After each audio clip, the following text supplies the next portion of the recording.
IIT वाले बाबा अभय सिंह, सच बताऊं तो इस इंसान को आज के दिन न्यूरोप्लास्टिसिटी की जरूरत है।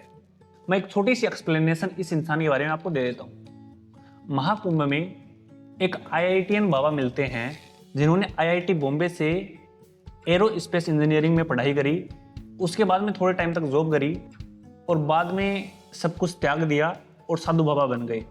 और ये घर में एक ही बेटा है।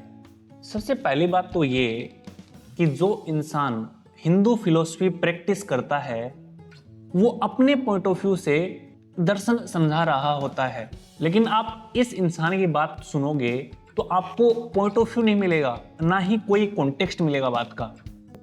कृष्णा प्लस शिवा प्लस काली,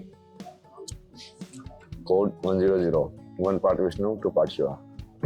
मतलब कि इस इंसान की बातें सुन करके ऐसा लगता है कि जैसे कोई ख्याली पुलाव पका रहा है ये इंसान। अब हम तो नेक में आ गए, फिर हम देखते कि चाहिए किस चीज की बात कर रहे हैं। अब ये जो फॉर्म्स दिख रहे हैं ह्यूमंस के, इसकी बात कर रहे हो, ये ऐसे क्यों दिख रहा है? जैसे कि ये इंसान अकेला रहा और एक बिलीफ सिस्टम अपने अंदर बैठा लिया और उसको रिपीटेडली मानने लग गया। जब हम अकेले होते हैं, किसी भी बिलीफ सिस्टम को हमने पकड़ लिया है और उस बिलीफ सिस्टम में हमें मजा आ रहा है, तो ये एक टीबी साइकिल का रूप ले लेता है, थॉट्स इमोशंस बिहेवियर साइकिल। अब टीबी साइकिल के इस टीबी साइकिल के जाल से क्या होता है कि हमारा ब्रेन लिम्बिक हाईजैक हो जाता है। सिंपलीफाई करके कहूं तो हमारा जो emotional part of the brain limbic system है वो प्रीफ्रंटल कॉर्टेक्स यानी लॉजिकल ब्रेन को बिल्कुल ऑफ कर देता है।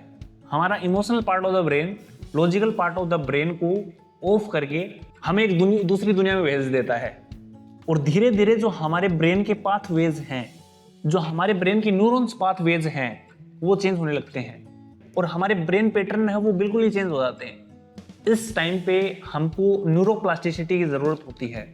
अभी न्यूरोप्लास्टिसिटी में क्या होता है कि हमारा जो ब्रेन है वो न्यूरॉन्स की वायरिंग करता है, जो हमारे अंदर बिलीफ सिस्टम पड़ा हुआ होता है उसको तोड़ता है।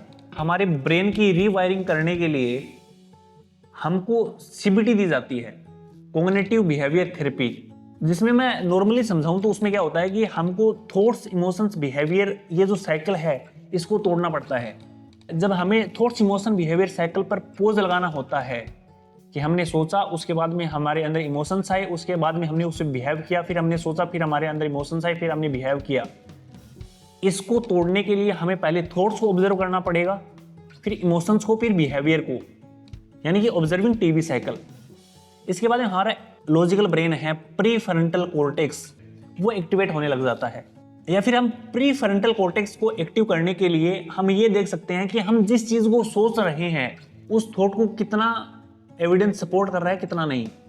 और सबसे इंपॉर्टेंट चीज ये है कि हमारे अंदर वो इंफॉर्मेशन नहीं होनी चाहिए, क्योंकि यदि हमारा लॉजिकल ब्रेन भले ही एक्टिव हो लेकिन हमारे पास में यदि क्लियर इंफॉर्मेशन नहीं है, प्रूव्ड इंफॉर्मेशन नहीं है किसी चीज के रिगार्डिंग, तो फिर हम और प्रॉब्लमेटिक सिचुएशन में फंस जाते हैं।